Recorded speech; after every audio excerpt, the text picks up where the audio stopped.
All of y'all, welcome to the lecture on disseminated intravascular coagulation.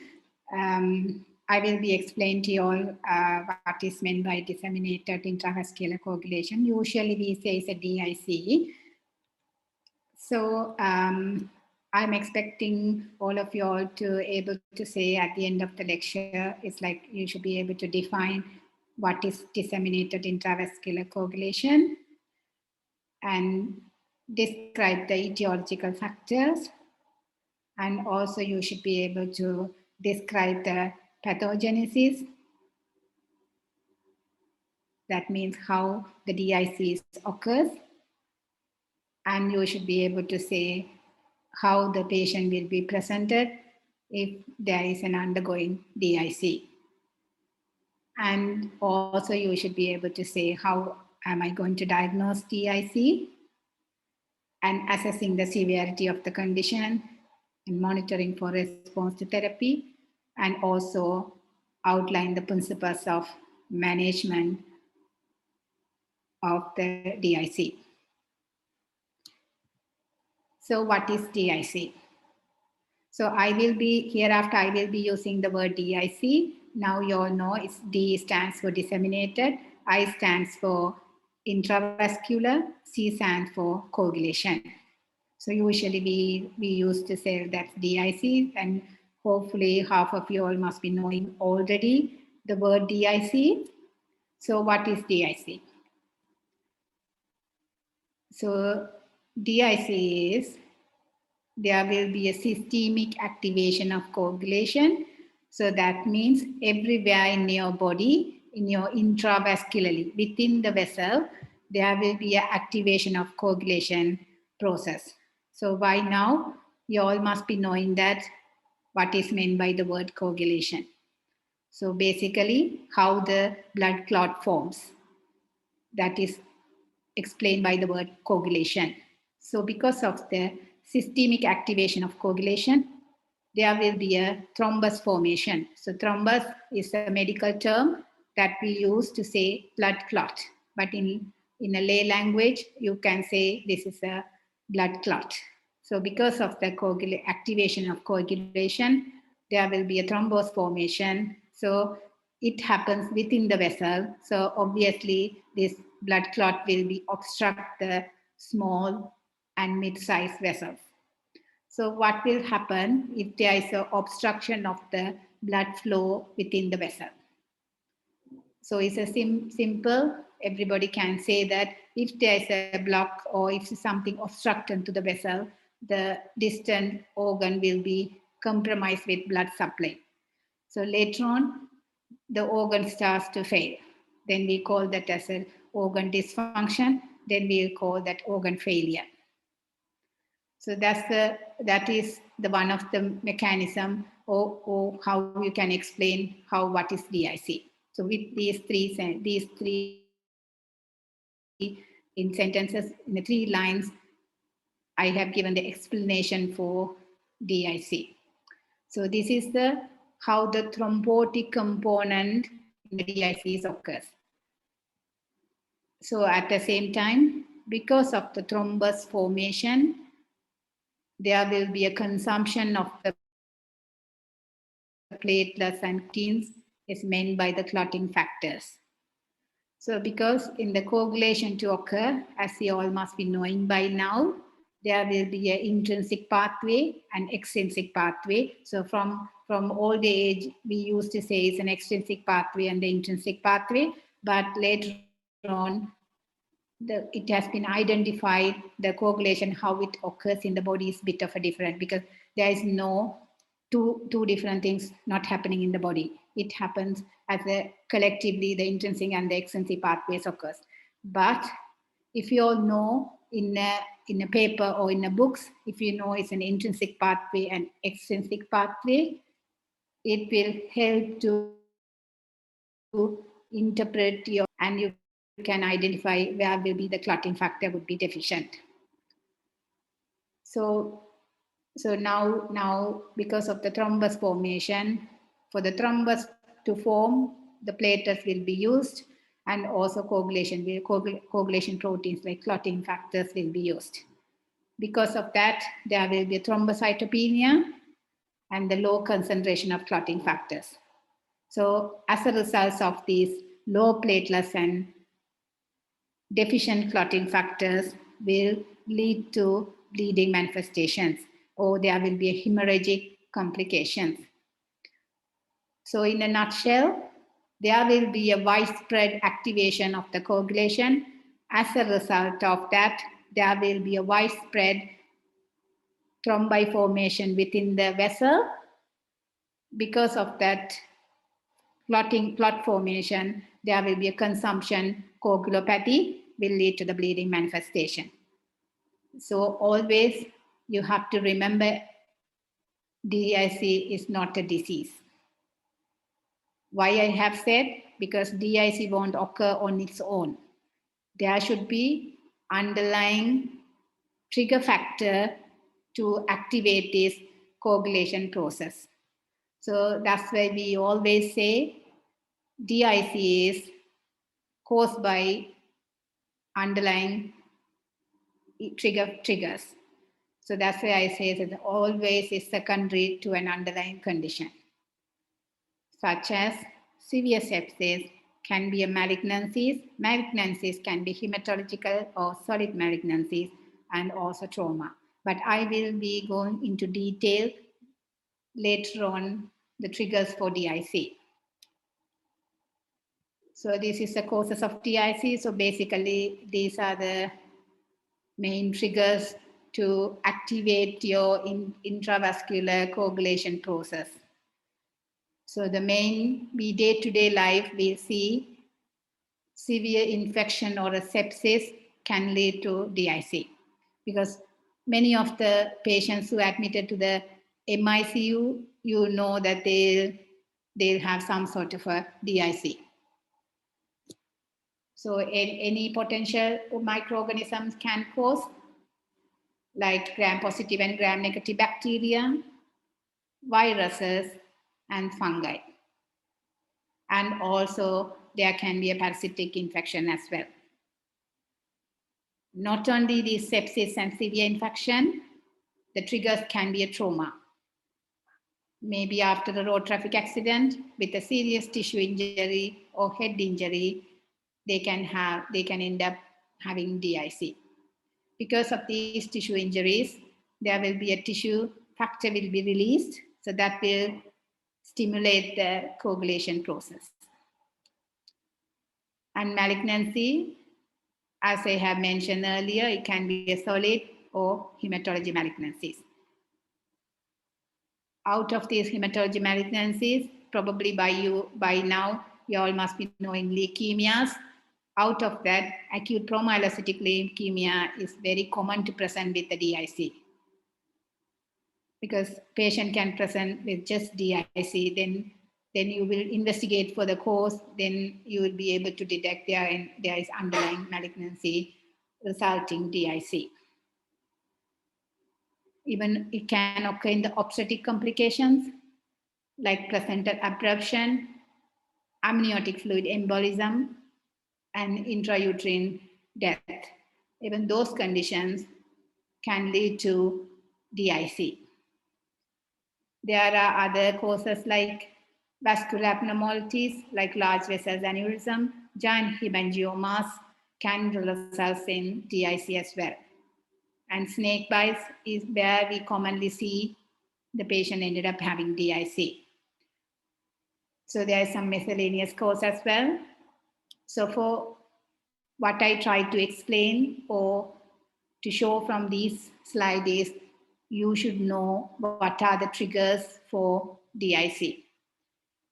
If your exam questions comes like describe or list down the causes for DIC, you should be able to prioritize the causes and write it. So please know at least one cause for each subtopics here. So once we know the triggers for DIC, then we should study about how these triggers causes the DIC.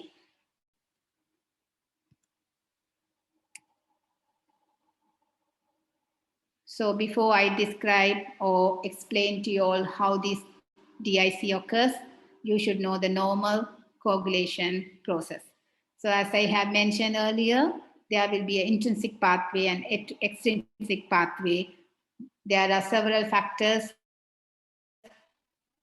individualized to each pathway. Then both pathways come to common pathway. Then at last they produce the thrombin. So this thrombin component plays several roles in our body.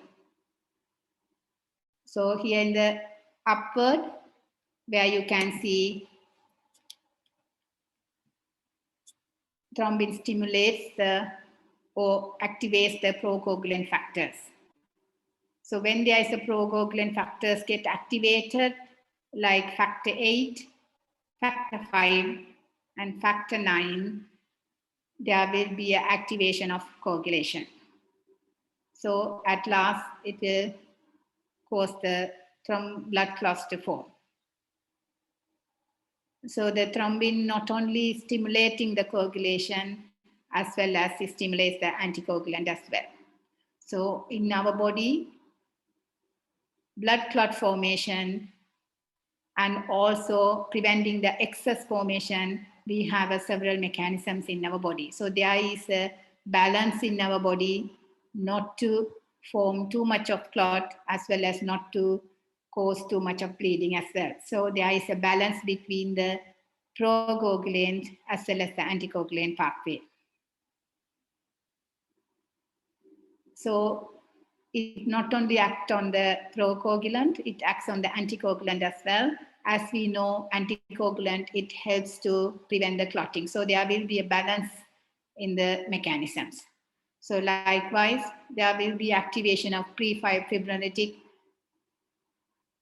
tissue plasminogen activator. It will activate on that, whereas the same thing, it has an action on the antifibrinolytic as well. So there will be a balance between the fibrinolytic as well as the antifibrinolytic, coagulant, and also the anticoagulation. So that's how the normal coagulation or how our body maintains the blood in a liquid form. What happens in DIC?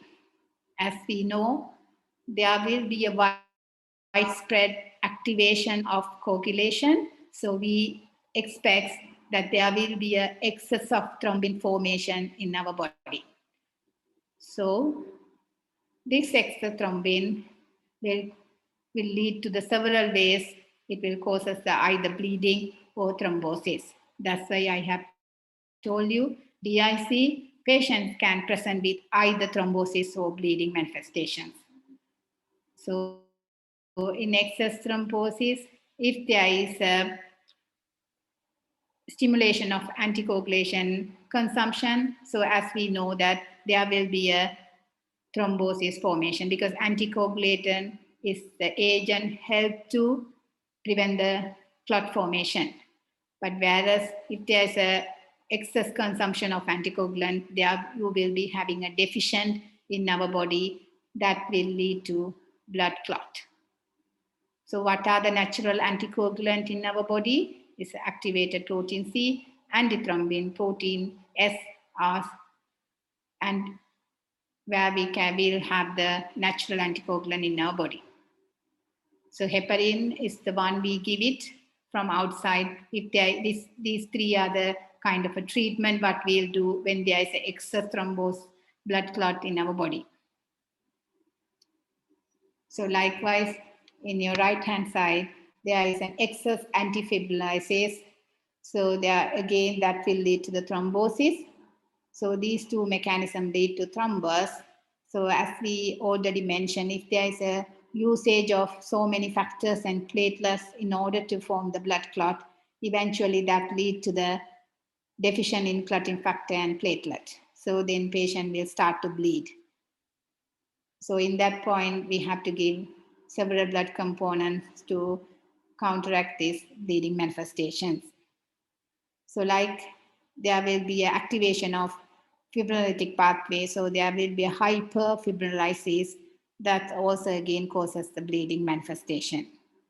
So for those conditions, we have to give antifibrinolytic just to support this or suppress the fibrinolysis pathway. This diagram or flow chart is again explains the pathogenesis. So here the triggering factor, it can be either infection or trauma, or it can be a pregnant woman, it can be obstetric complications, or there can be any miscellaneous cause or malignancies can be a triggering factor.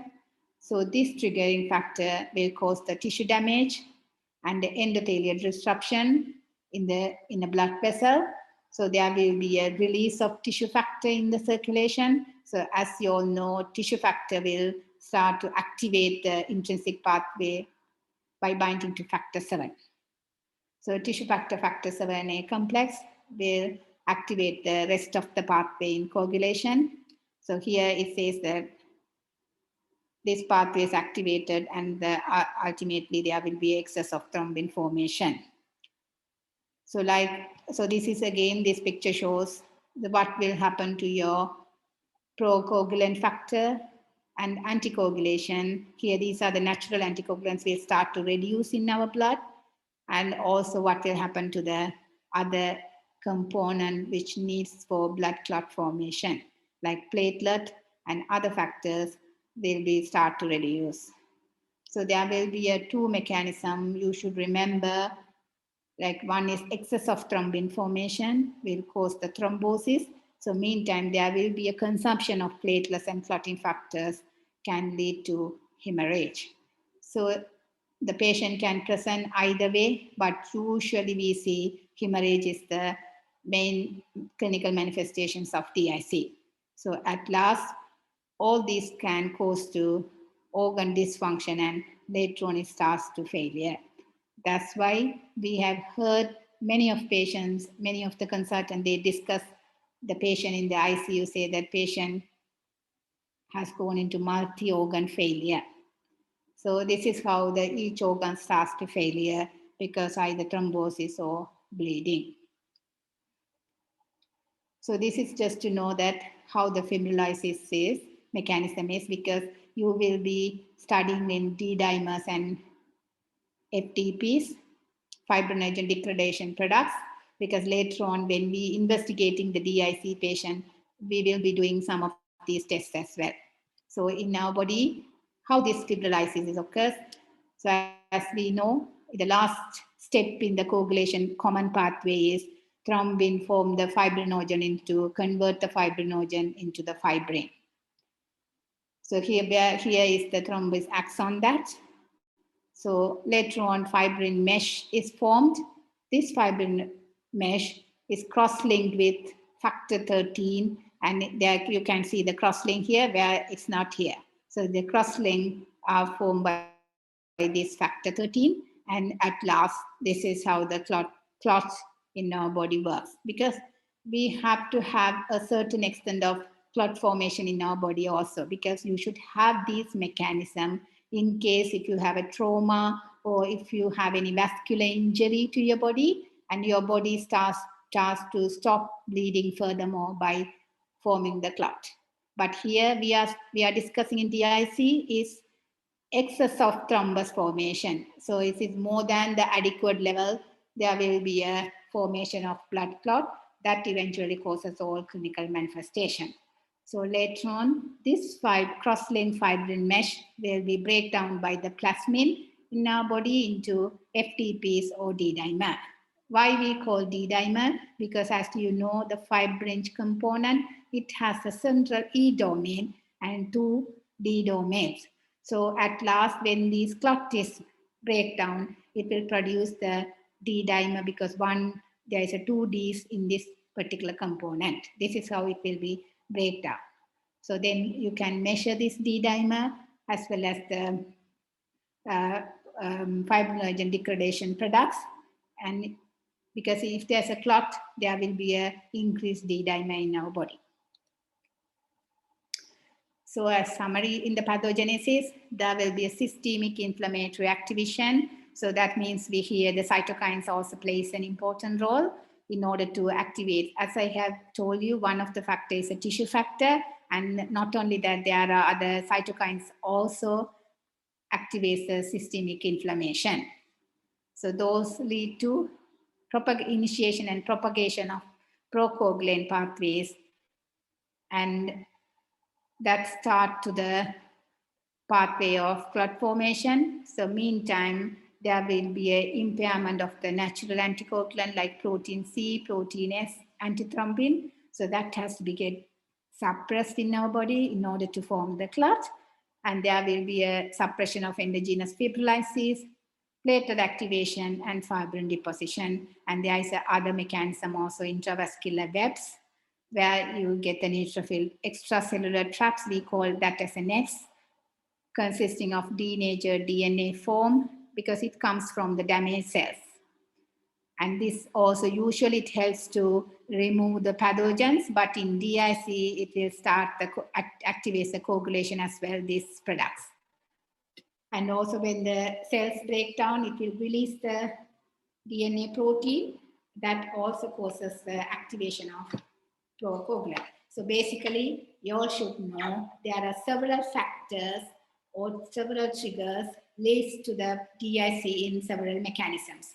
So like induce the cytokines, and they can impair the natural anticoagulant, and there is a release of NETs, and there is a release of histones. All will lead to the activation of coagulate pathway and also suppression of the natural anticoagulant system.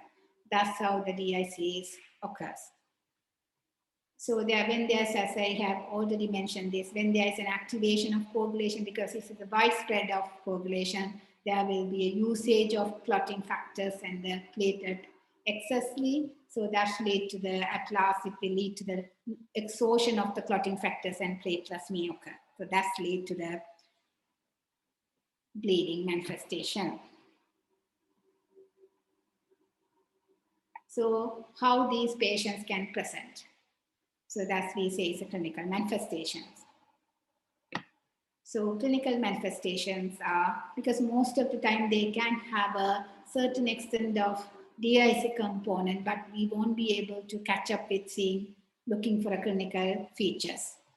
Only it can be identified by routine laboratory test. If the activation of coagulation is very strong, then there will, you can see the low platelets and the coagulation proteins, which can be detected by the normal laboratory test. So as I have mentioned, it can be a bleeding or it can be a thrombosis manifestation. Usually the bleeding is dominate rather than the thrombosis, because compared to the thrombotic manifestation, patients start to present when there is a consumptive coagulopathy occurs.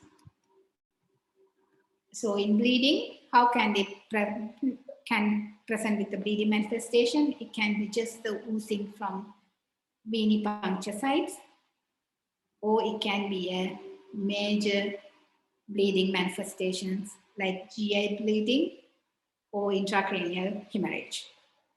So incident of major bleeding around 5% to 12%. Because as I mentioned, the major bleedings are intracranial, intrathoracic, intraabdominal bleeding, or bleeding where we need to give the transfusion. So then that we call that as a major bleeding. So can present with thrombosis also, contributing to the organ failure. 10 to 15% can be seen in cancer patients or trauma patients, but most of the time we see with the infection or sepsis of the patient, we can see the DIC. So later on, they can progress into organ failure. So organ failure is due to thrombosis, and most of the time, and maybe we don't know the reason why they have the organ failure as well in DIC. So this is a common example. In meningococcus septicemia, the patient thrombosis of the adrenal vessels can lead to the adrenal insufficiency, because it's simple thing that you all can understand. If there's a block or obstruction in the blood vessel, eventually the organ which gets blood supply from that particular artery, the organ will be getting ischemia, then go into infarction, and then later on form into failure. So those are the manifestations. Then if you suspect there is a DIC ongoing in this patient, how you can diagnose it. So always I mention in my lecture, history taking is very important, and examination is very important. Then we do the investigation to come into the diagnosis or confirm the DIC. So in the history, why we mention in the history is very important in DIC, because DIC won't occur on its own.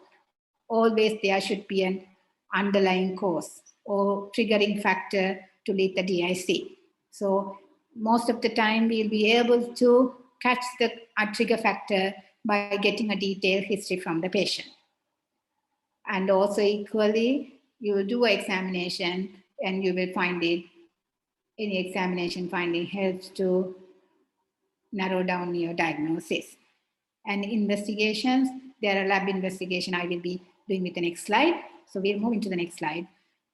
So it's a clinical pathological syndrome. Why we say this always clinical history is very important in order to identify the underlying cause. And pathological, because we have to see some changes in laboratory tests. So always it's a clinical pathological syndrome is DIC.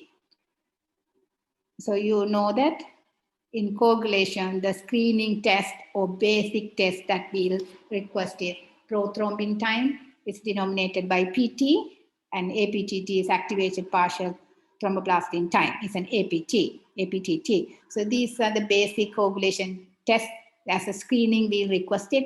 So in DIC, this PT and APTT will be prolonged, and equally FTP and D-dimers, as I have mentioned in the previous slides, that fibrinogen degradation products and D-dimers also will be increased, because these two things are formed if there is a clot in the body. So when they get breakdown of clot, they'll produce fibrinogen degradation products or D-dimers. So obviously the reduced fibrinogen, because this is also one of the clotting factor, which will be utilized for blood clot formation, and the consumptive platelets also lead to thrombocytopenia. Why these PT and APTT are prolonged? Because there will be a deficient in clotting factors. It's a consumption of clotting factor eventually lead to deficient in clotting factor. So there will be a prolonged in PT and APTT. So blood picture, so this is very helpful in order to say there is a microangiopathic hemolytic anemia, because why you use the word MAHA or microangiopathic hemolytic anemia, because there are group of disease comes under this heading. So one of that is DIC, because it can, with other condition also can present with a similar sort of a blood picture findings. So here you can see red cell is a normal red cell, looks like this. Here you can appreciate there is a destruction of the red cells. So we call this as a red cell fragmentation. Why this red cell fragmentation occurs?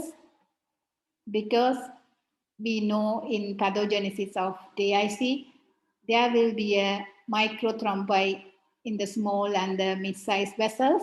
So when this blood goes through that vessel, because of the thrombus, there will be a breakdown or destruction of RBC, and which lead to the fragmentation in the blood picture.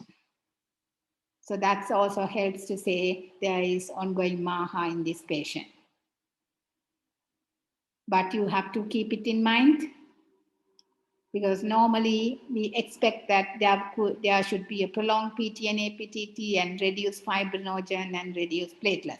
But still, with normal, these tests can have ongoing DIC. So you have to keep that in mind. Normal range of the above tests do not exclude the DIC. Always you have to go behind the history and you have to repeat the test in order to find whether there is later on, whether there is a change in these tests. Because in acute phase, there will be an increase of fibrinogen. Eventually there is a APTT can be shortened, because fibrinogen is, as we know, this is one of the acute phase protein in infections or any other conditions, is fibrinogen goes up. But later on, because of the consumption, there will be a reduce in fibrinogen. So that's why always Do not exclude if these tests are normal. Always you have to be suspicious, because reduction in platelet count still can be within the normal range. For an example, patient's normal count before any infection or any sort of a DIC, his or her platelet count is close to 400, and there can be a drop in platelet, maybe 180, but this 180 is still within the range. So that does not mean that this patient doesn't have any DIC. So always you have to keep in mind, within the normal range of platelet count also can have a certain component of DIC as well. Because it's a dynamic process, always you have to regularly monitor the patient. So that means you have to repeat again and again this investigation if you suspect if this particular patient is having DIC. So there is a scoring system to diagnose overt DIC. We call this as the International Society of Thrombosis and Hemostasis. They have outlined the scoring system in order to say there is an overt DIC. Always, the first thing is you have to assess the risk. Does this patient have an underlying disorder known to be associated with DIC? If there is any underlying cause only, you have to proceed further. If you don't have any underlying cause, it's pointless doing this score system. If yes, then you proceed and you will go for global coagulation test. So that means it's a screening test. We ask for it, platelet count, prothrombin time, fibrinogen. Even additionally, you can ask these fibrin monomers or fibrinogen degraded products. So there is a 4 component in order to calculate the score. One is platelet count. Depend on the platelet count, they put 0 to 2 score, 0, 1, and 2. Likewise, elevated fibrin-related marker like soluble fibrin monomers or fibrinogen degradation products, because as I have mentioned, D-dimers and fibrinogen degradation products, it will be increased or it will be a marker for underlying clot or fibrin formation in the body. So it depends on that. Again, they have categorized into no increase, moderate increase, and strong increase. Depends on that. They have scored from 0 to 3. And the third base depends on the prolonged prothrombin time and fibrinogen level. They have given the different scoring system, and at last then you have to calculate according to the patient's value here. So you calculate the score, and if your score becomes more than or equal to 5, then it's very much compatible with the overt DIC.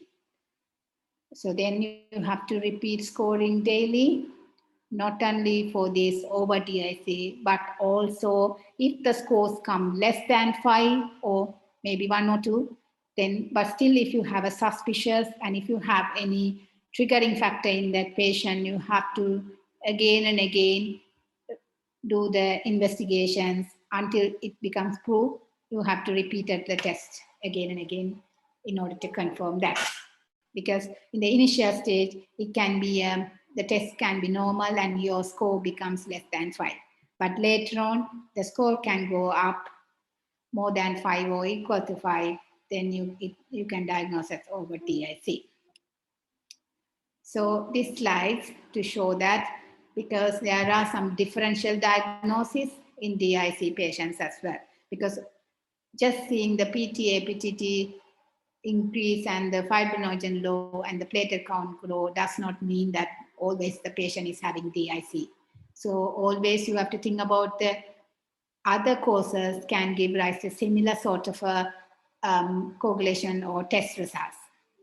So in liver disease, patient usually present with bleeding, and the PTA, PTT is abnormal because, as you all know, these clotting factors are formed or produced or synthesized in the liver. So if something goes wrong in the liver, there will be a reduction or deficient in clotting factors, which lead to increased PT and APTT.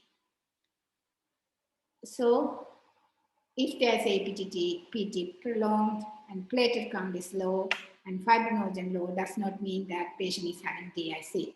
You have to ask for other tests as well, whether the D dimer is increased or not, because in the liver disease, the D dimer is normal.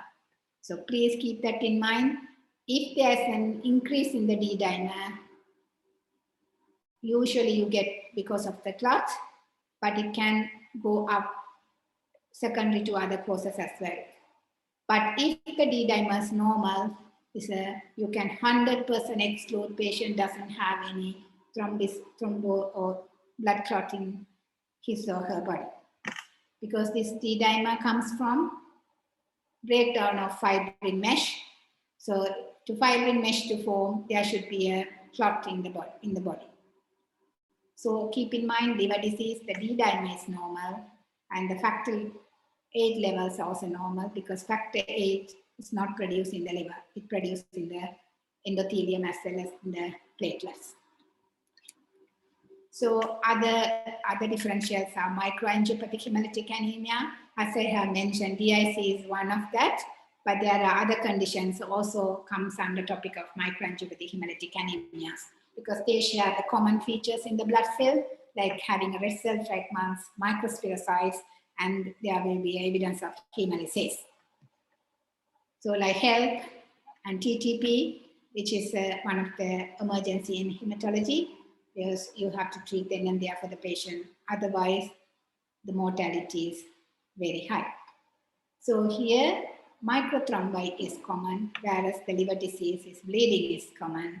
Here also platelet count will be low, but PTA, PTT, other coagulation tests will be normal in the other microangiopathic hemolytic anemia, except DIC. Bleeding is uncommon in the hemolytic anemia, macroangiopathic hemolytic anemias. So likewise, there are hyperfibrinolysis where you can get the similar sort of a PTA, PTT abnormal and fibrinogen low, but platelet count will be normal. This helps to differentiate from the hyperfibrinolysis from DIC. Massive transfusion, where as you know, there will be a deficient in the clotting factors can give rise to PT, APTT abnormal, fibrinogen can be low, platelet count can be low, but D dimer is normal. So please remember these difference, how to differentiate these conditions from the DIC. So next we'll move on to treatment. So this is outline the principles of management here. So as we know, there should be some underlying cause for that particular person to get DIC. So always, or if you correct the underlying cause, obviously your DIC will be get corrected. So treat underlying cause is the first principle of management in DIC.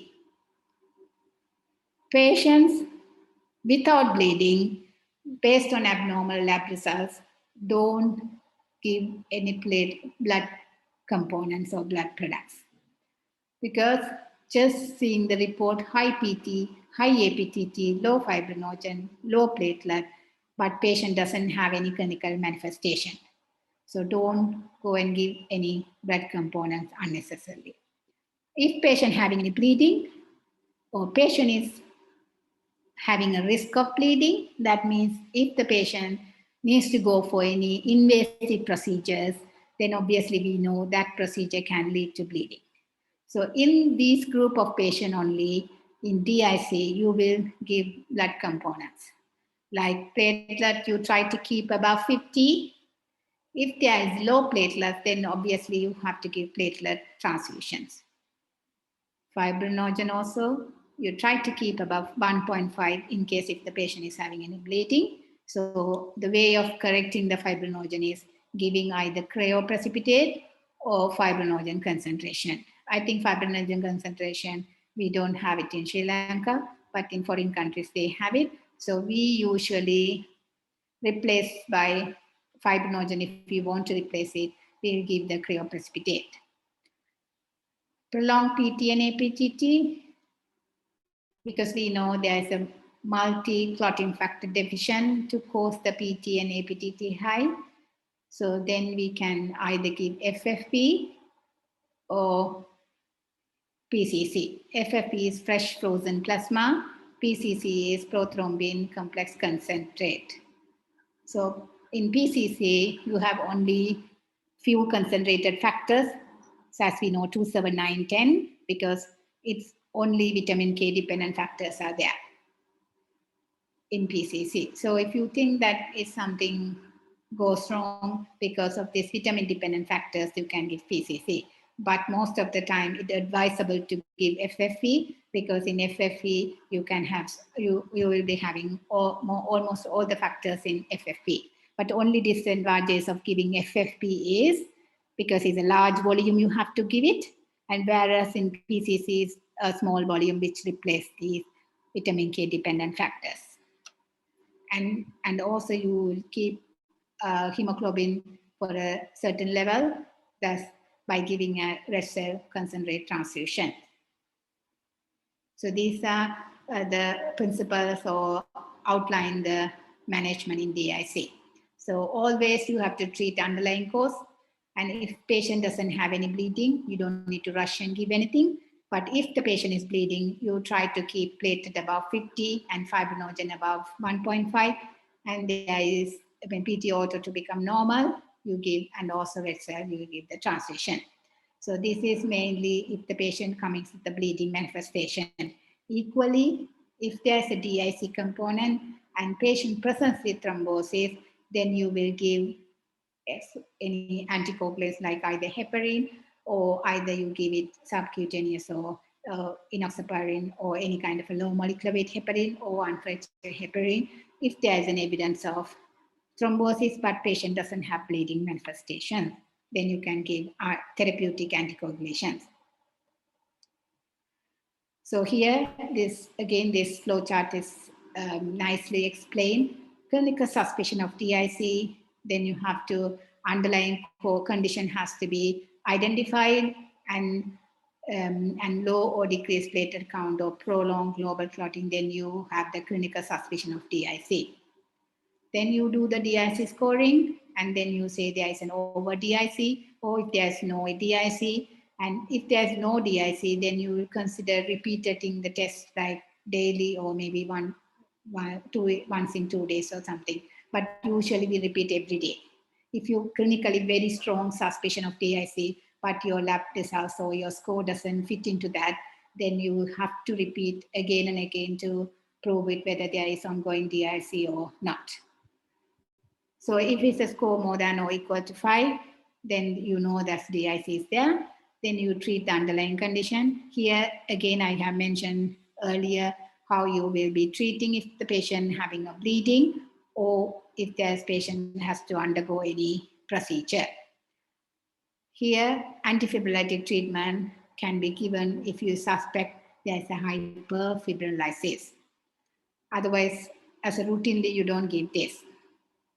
If there's no major bleeding or thrombosis, you can give prophylactic heparin if it doesn't have any bleeding. This is a prophylactic heparin, you give it. Because no major bleeding or thrombosis, usually we give this in the hospitalized patients because they have the high chance of getting thrombosis. But if there is an over thromboembolism and there's an evidence of organ failure related to clot formation, then obviously you have to treat the thrombosis. So how you will treat it? You have to give therapeutic anticoagulation treatment. Usually we give unfractured heparin because this DIC, though they don't have bleeding at this moment, but they might have bleeding maybe next day or following day. So if you give any, because unfractured heparin also is an anticoagulant, so there will be a risk of bleeding. So you will give unfractured heparin because you can reverse it if the patient gets any bleeding manifestations. And also, if you stop heparin, unfractured heparin, then heparin action goes off so quickly.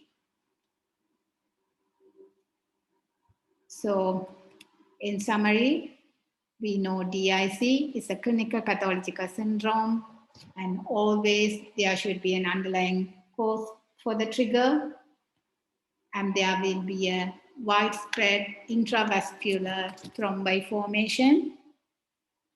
Since there is an excess thrombi formation, there will be a consumptive coagulopathy, and subsequently they'll develop bleeding manifestation. So I have given the definition or summary of what's happening in the DIC in 4 lines. Then if something happens, then there should be some underlying cause, as we know here. Then you should be able to tell some triggers or underlying cause related to DIC. Then obviously the pathogenesis and the clinical manifestation, either bleeding or thrombosis, and how you will diagnose it, history, examination, and laboratory investigation.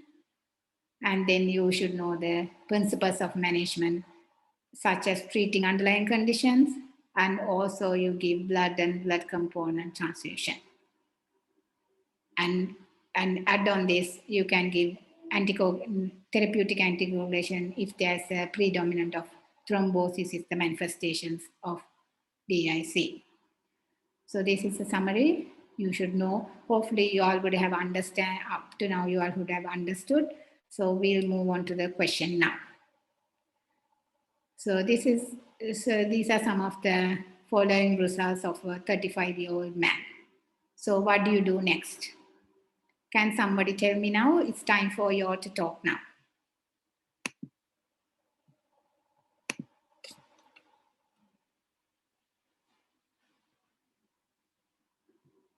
Any volunteers, please?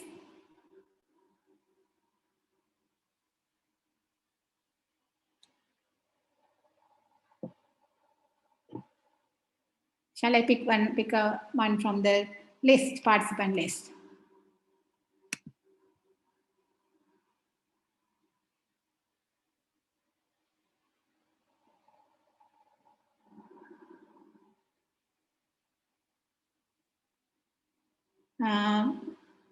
Can you tell me Disseminated DMAS?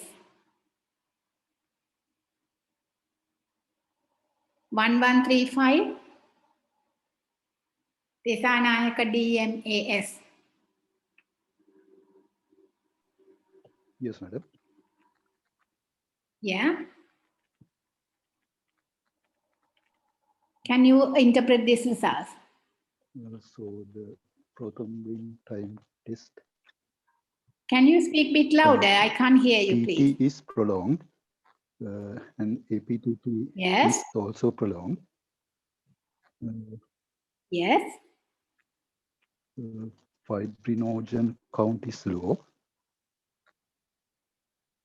We should next do D-dimer test. And what is about the platelet? Did you comment on that?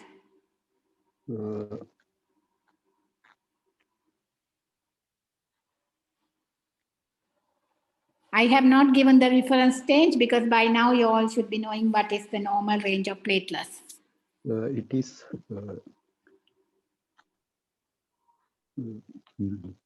low. What is the normal range of platelets? Sorry, what is the normal range of platelets? 150 to 450. Yes, very good. 150 to? 450. Very good, excellent. So we know that here there will be a, reduction in the platelets, isn't it? Yeah. If you have seen these results, what will be your next step would be? Probably D-dimer test. Sorry? D-dimer test. Okay, before jump into that, would you like to take any in history? You're correct, but I just wanted to highlight like what you will be asking in the history or what sort of thing next step would be. If he has had any infections or something like that. Okay. And can we pass to somebody else? Can somebody volunteer now, or shall I pick from your list, participant list?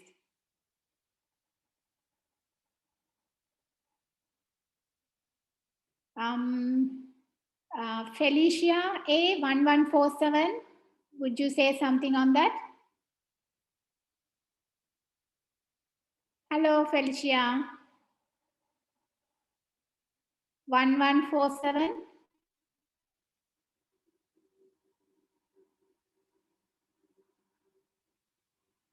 Hello.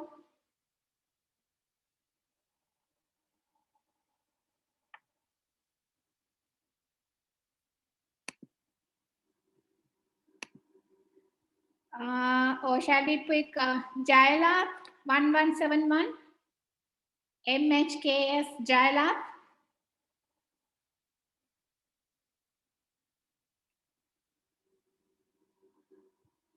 Hello.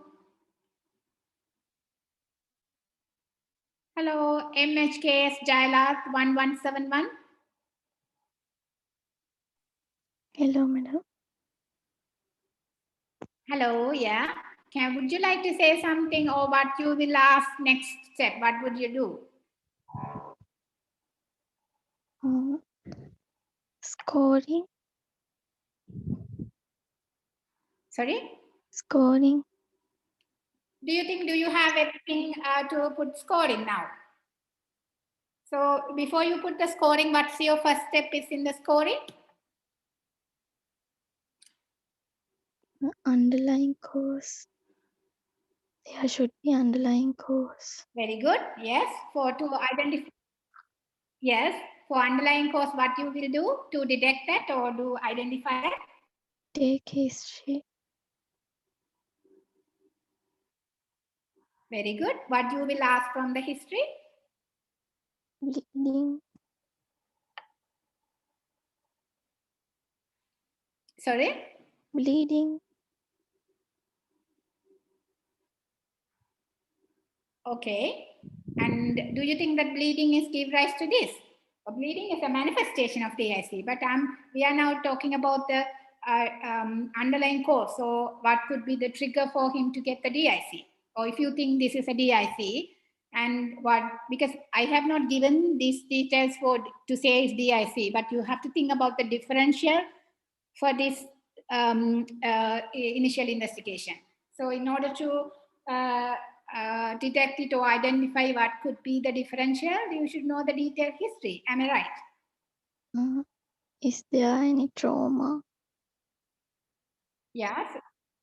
And Yes. family Trauma history. And what else? Family history. Family history of what? What? Family history of what?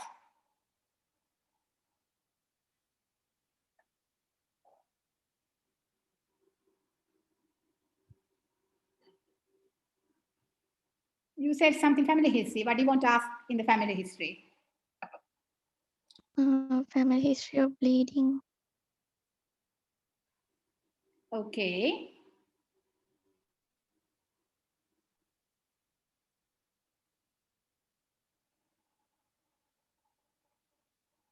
Do you think it's fit into some inherited bleeding disorders? Is that you are trying to discuss, or?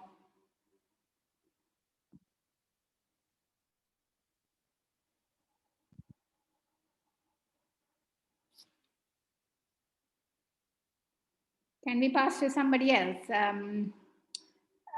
DIC Gayashan 1152. Yes, madam. Yes. Would you like to say something, or would you like to ask anything from the history or from patient?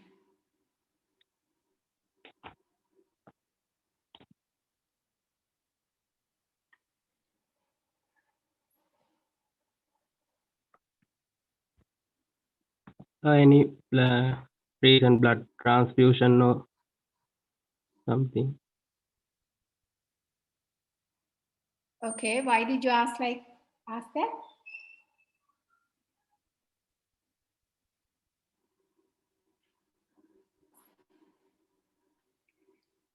Why did you ask any previous blood transfusion? Do you think anything related to that?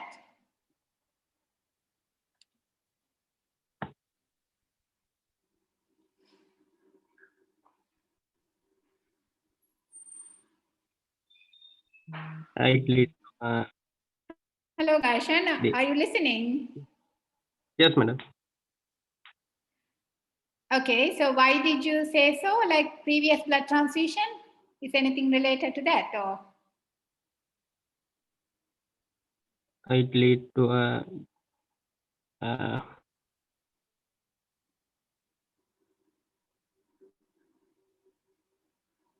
changes in that these parameters. Sometimes the uh, platelet count and other things. So you tried to say it's a massive transition or? Yes, ma'am.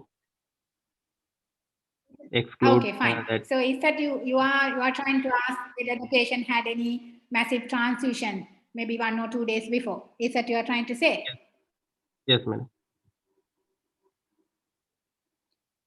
Okay, fine. So that's one of your differential. Very good. And what you will think about, because always when you see this sort of results, you have to think about some differential. What could be the differential for this condition? So would you comment on any other differential? So one is correct, massive transfusion, okay, because we don't know anything from the history. So you can think about it could be due to a massive transfusion. And what else? History of liver disease. Very good, excellent. So it can be due to liver disease as well, isn't it? Because he's a 35-year-old man, so there's a chance that he could be having some liver cell disease. What could be a cause for liver cell disease for him to have?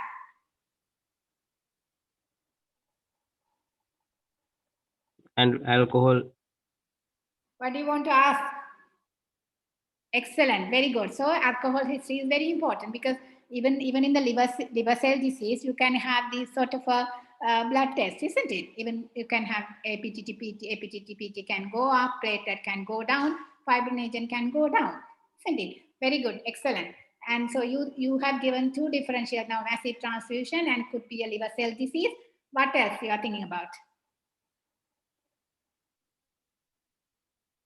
Any drugs recently used. Drug history. For why did you ask drug history? Can you relate to something? It liver conditions that cause. Okay, liver. Okay, fine. So you should be say that you will take the history related to what could be the cause for him to have liver cell disease, isn't it? Yes, madam. You can ask all the causes related to liver cell disease. Very good.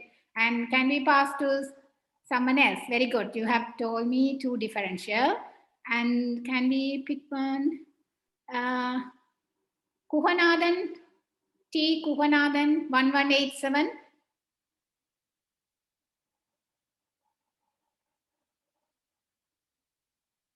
T. Kuhanathan. Hello. It seems to be nobody's listening.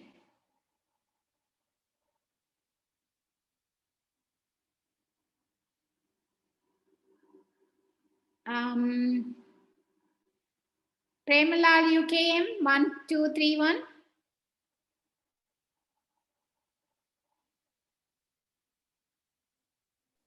Yes, madam. Yeah, okay, fine. Who is that? Premalal. Oh, very good, excellent. And would you like to give some more differential? So already he said there could be liver cell disease, and he said it could be due to massive transfusion. And what do you want to ask more in the history now?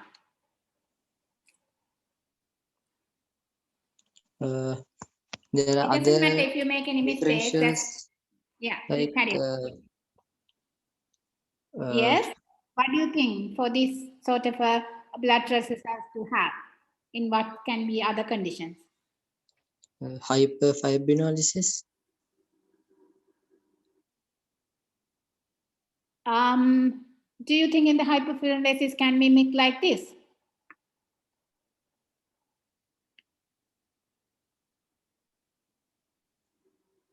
What do you have platelet in hyperfibrinolysis? Platelet count is normal. In this patient, it's low. Yeah, so here was in this question, the platelet is 55.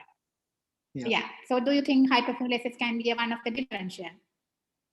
It's unlikely. Yes, very good. So what do you think?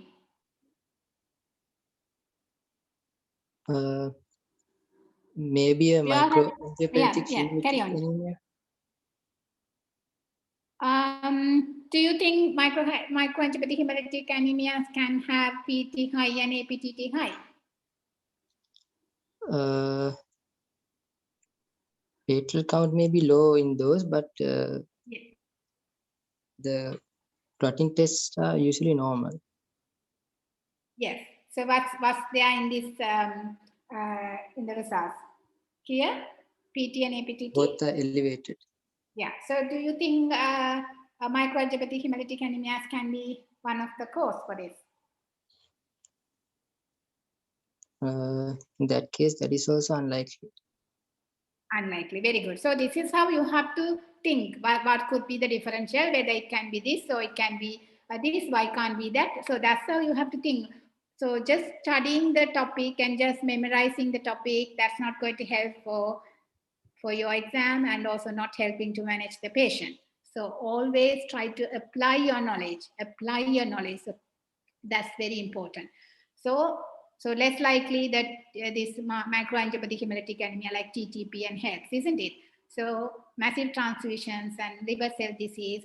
And the main topic what we have studied here today, do you think that fit into this investigations?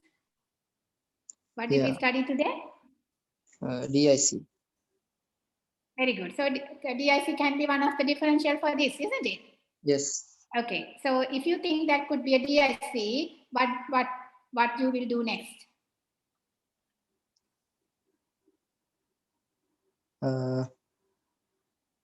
So if we can find a condition which predisposes to DIC, then we can use the DIC algorithm. Very good. Excellent. So that's the answer I expected from you. Very good. Very good. This is how you have to answer the question. Okay. So what you will ask in the history now? You are thinking it could be a DIC and what could be the predisposing factor? So you have to elicit in the history, isn't it? Can he have some malignancies or is he having any sort of infections now? Because I didn't mention anything in the history, so I am expecting you all should come out with that sort of an answer. So in your history, you will find it whether he is having any infective features or whether he's having any malignant features or whether he has any snake bite or that sort of a history you have to ask it. Okay. And shall we, so then what will you do? So now you have taken all the detailed history now, then what's the next thing?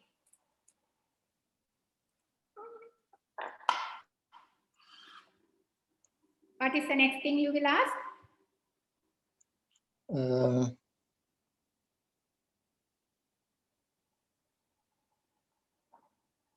So you will do the proper examination in order to find out is this patient having any liver cell disease features and whether he's having any evidence of malignancies, whether he's having any sort of evidence of DIC, any bleeding manifestation, any rash, or is he had any trauma recently, or that sort of a thing you will look into the examination, isn't it?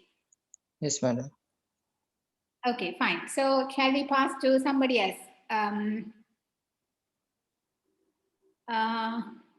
Ishan Ramanayaka, 1236. Yes, madam. Yes, very good. Just tell me, so we have now discussed about history and examination. What else you will ask in the investigation? Think about those three differential in your mind and you have to ask for investigations now. Yes, madam. There are platelet count, APTT, and blood coagulation time test and fibrinogen. So differentiate with liver disease and blood transfusion, we should do fibrin dimer test. Okay. And we can do FBC for check hemolytic anemia, full blood count. Okay. And If you think liver cell disease, what do you ask? liver proteins, ALP, ALT. Okay, so you will ask for liver function as well, isn't it? Yeah. And what else you will ask for? Any imaging wise, did you ask anything or did you ask for it? Yes, madam. We can do ultrasound scan for liver and Excellent, excellent. So that's you have to think about. So keep that differential in your mind, and you have to think, okay, if this patient is having liver cell disease, but how can I confirm that? So you have to think in that way, and you have to tell the answer. So if it is a DIC, and so you have to find the underlying cause. So in order to find the underlying cause, what you will ask?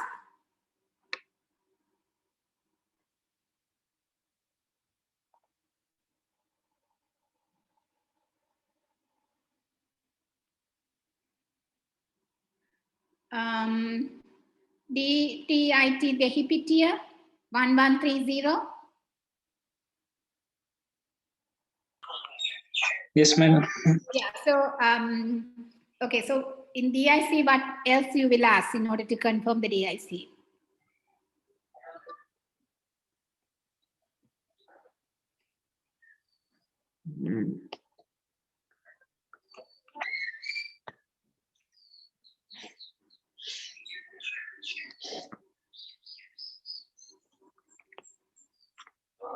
Hello.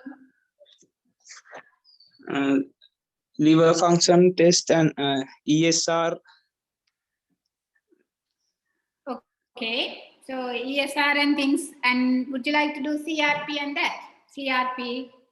Yes, CRP test. So can. Yeah. So in order to find out underlying infections or any sort of a infection, isn't it? So you will think about that secondary cause, as well as Ishan said that he will ask for D-dimer also. So that's correct. And would you like to do some blood picture on this patient? Do you think that's important? Yes, madam, we can do. Yeah, what you will see in the blood picture?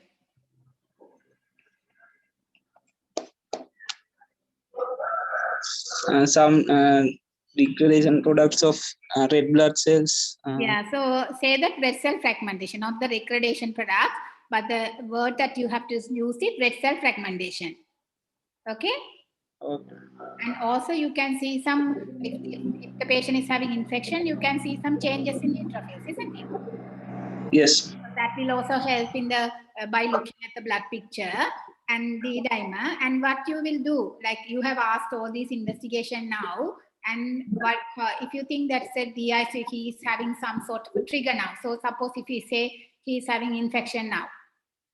So what do you think now?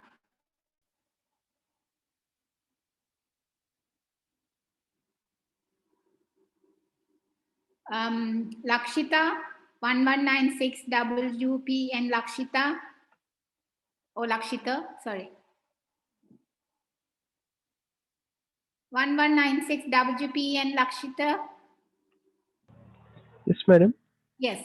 So now, your colleagues have said that you will ask for this thing in the history and you will look for examination, and they have asked some of the investigation. So now this patient is having infection. So we have now proved it that this gentleman is having an infection now. So now the D-dimer is also high. So what you will do next?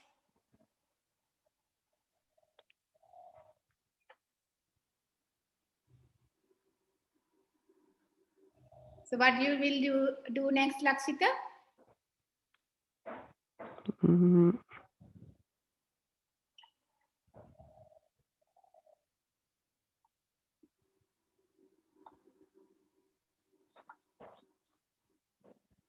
Would you like to apply those things in your scoring system?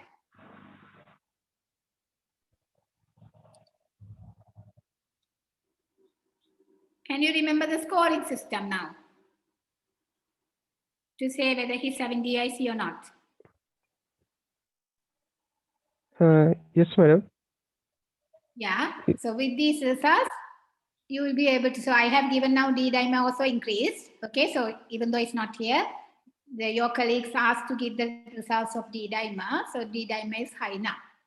So you should be able to apply in that scoring system, isn't it? So how you will interpret that scoring system now?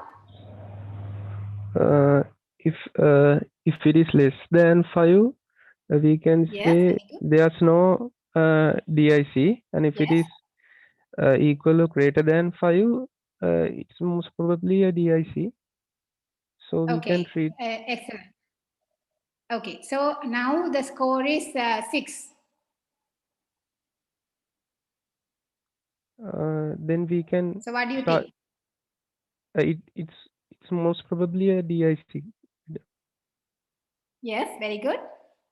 Then we can start And treating what you the will do now? start treatment Treating for the?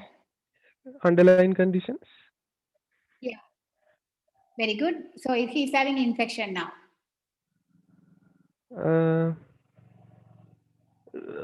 and we can give antibiotics and Very good. So it's treating underlying condition. And would you like to give some blood transfusions on him? yes, as he's having low platelet counts, we can give Yes. platelet transfusion. Do you think that for the platelet of 55, do you think that we have to give platelet transfusion?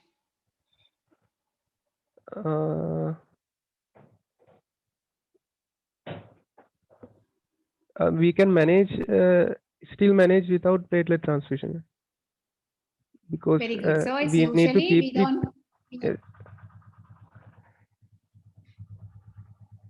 If it is less than 30, then we should do a platelet transfusion. No. Did I mention in the lecture saying that it's less than 30 you have to give transfusion? No, madam. It in lecture it said to keep greater than 30 and between 30 and 50. No, it's usually if the patient doesn't have any bleeding and he doesn't need to have any procedures, then actually you don't need to transfuse the patient, because it's somebody else's blood, isn't it? Even though it's a platelet, it's somebody else. So would you like to get any platelet transfusion without any indication? Would you like to have that? No, madam. No. Yeah, it's same apply for the patient also, because unnecessarily you don't need to give any transfusion to the patient, because that's, keep that in mind, because that's not good for the patient. Okay, so if there's any indication for this patient, platelet is 55. Of course, you don't need to treat the patient, you just monitor the platelet count. If I have given the platelets like 25, he doesn't have any bleeding, will you be giving a platelet transfusion? No, madam. Yes, because you don't need to give, he doesn't have anything. So still you will keep on monitoring his platelets. But suppose if we say that he's having bleeding, like venipuncture side oozing, his platelet is 35. Would you like to give something to him? Yes, madam. Yes, so if he's bleeding or if he's going for any procedures, you try to keep the platelet above 50. If the platelet is above 50, you don't need to give anything. Okay, so for this patient, you don't need to give anything. Unless the patient is having intracranial bleeding, then you try to keep platelets above 100, not above 50. Okay, so in that case, suppose if this gentleman having intracranial bleeding, his platelet is 55, but still I will go for the transfusion, because in the head, even in the head injuries, or even there's a bleeding intracranially, I would like to keep the platelet above 100 rather than above 50. Okay, so it depends on the whether the patient having major bleeding or minor bleeding, you will decide the platelet count. Otherwise, platelet 50 would be enough, more than enough for any procedures or any minor bleeding. Okay, very good. So hopefully you all have understand now how you have to approach if you see these results like this. So don't haphazardly say the answers. always think about what could be the differential and how I'm going to exclude it and how I'm going to diagnose now. And accordingly, you have to write your answer. So it's pointless just remembering what I have taught in the lecture. You have to always apply that knowledge if you see the patient something like report like this. Okay, so that's why I have given some questions like that to think, think. So hope this would be helpful for you all. Do you all have any questions or any clarification?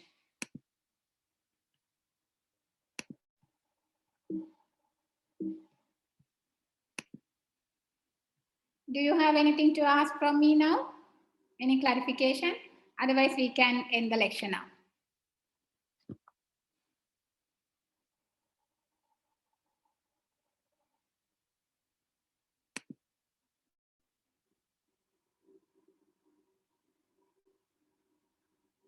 So in the absence of question, I'm finishing now. So you all go and read around the DIC and add some more points to the lecture notes.